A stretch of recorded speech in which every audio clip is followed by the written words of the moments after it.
Welcome to our tutorial on canceling your Linkvertise premium free trial.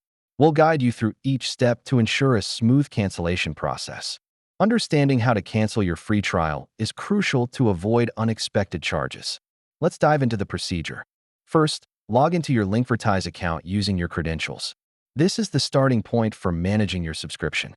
Once logged in, navigate to the subscription settings. You'll find this in the account menu. Look for the section that details your free trial information. This will give you the necessary details for cancellation. Now, initiate the cancellation process by clicking the Cancel button associated with your free trial. You'll receive a confirmation prompt. Ensure you confirm your cancellation to finalize the process. After cancellation, you'll receive a confirmation email, and your premium features will be disabled at the end of your trial period. It's good practice to manage your subscriptions carefully.